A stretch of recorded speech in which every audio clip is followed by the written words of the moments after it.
Hello दोस्तों, स्वागत है आपका इस वीडियो में हम रसखान जी के जीवन परिचय के बारे में पढ़ने वाले हैं। इनका जीवन परिचय आपकी परीक्षा की दृष्टि से काफ़ी इम्पोर्टेंट है, तो आप लोग हमारे इस वीडियो को लास्ट तक ज़रूर देखें ताकि आप लोगों को सब कुछ डिटेल में समझ में आ सके। और हाँ, इनसे पहले हमने सूरदास, तुलसीदास, आचार्य रामचंद्र शुक्ल आदि कवियों के जीवन परिचय के ऊपर ऑलरेडी वीडियो बना रखी है। अगर आप लोगों ने वह वीडियो नहीं देखी है तो आप लोग प्लेलिस्ट में जाकर देख सकते हैं। तो चलिए हम रसखान जी के जीवन परिचय के बारे में आप लोगों को सब कुछ डिटेल से समझाते हैं। तो यहाँ पर आप लोगों को हेडिंग दिख रही होगी कि रसखान जी का जीवन परिचय। तो रसखान जी सगुण काव्य धारा के कृष्ण भक्ति शाखा के कवि थे।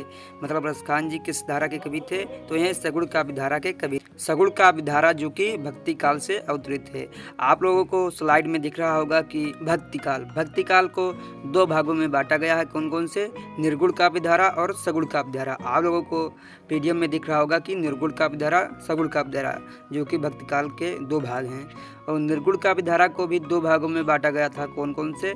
तो ज्ञानाश्रय शाखा और प्रेमाश्रय शाखा।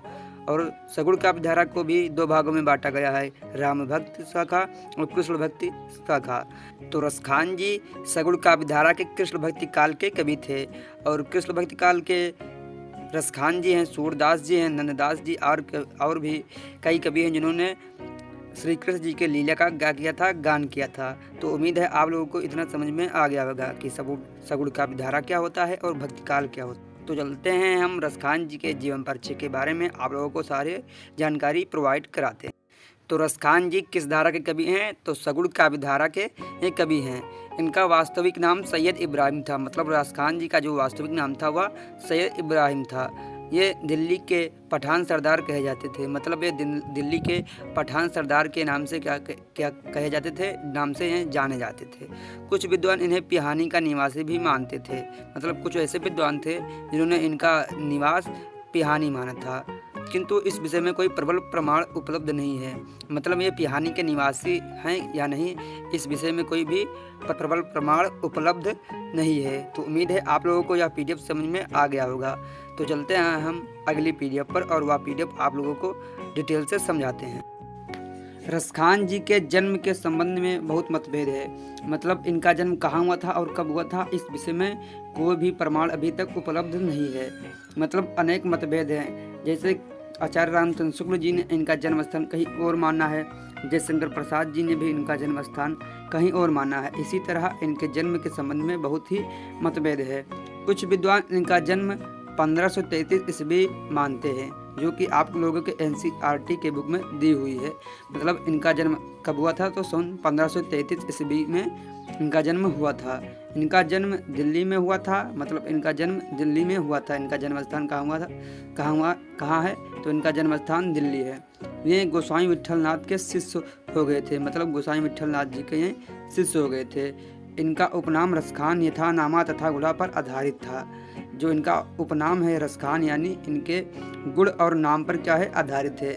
क्योंकि इनके एक एक सवैये वास्तव में रस के खान है। मतलब जो भी इनके सवैये हैं वह रस के खान हैं। सन 1618 ईस्वी के लगभग रसखान जी की मृत्यु हो गई थी। मतलब रसखान जी की मृत्यु सन 1618 ईस्वी के लगभग हुई थी। तो उम्मीद है आप लोगों को इतना समझ में आ गया होगा। तो चलते हैं हम इनकी रचनाओं को आप लोगों को समझा देते हैं ताकि आप लोगों को इनका जीवन परिचय सब कुछ डिटेल से समझ में आ जाए। तो आप लोगों को हेडिंग दिख रही होगी कि रसखान जी की रचनाएं। तो रसखान जी की रचनाएं सुजान रसखान, प्रेम वाटिका, बाल लीला, अष्टयाम हैं। मतलब इनकी रचनाएं कौन कौन सी हैं? सुजान रसखान है, प्रेम वाटिका है, बाल लीला है, अष्टयाम है। ये इनकी जितनी भी रचनाएं हैं ये ब्रज भाषा में ही लिखी गई हैं, क्योंकि ये कृष्ण भक्ति शाखा के क्या थे, कवि थे। तो उम्मीद है आप लोगों को इनकी रचनाएं समझ में आ गई होंगी। तो इनकी कौन कौन सी रचनाएं हैं? सुजान रसखान है, प्रेम वाटिका है, बाल लीला है, अष्टयाम है। उनकी शैली अत्यंत सरल है। मतलब रसखान जी की जो शैली है वह अत्यंत सरल होती थी और उनकी भाषा ब्रज भाषा है। मतलब रसखान जी की भाषा कौन सी है? ब्रज भाषा है।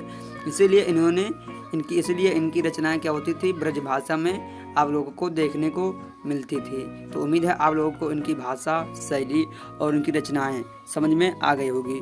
तो उम्मीद है आप लोगों को यह PDF समझ में आ गया होगा। तो रसखान जी का जीवन परिचय यहीं पर समाप्त होता है।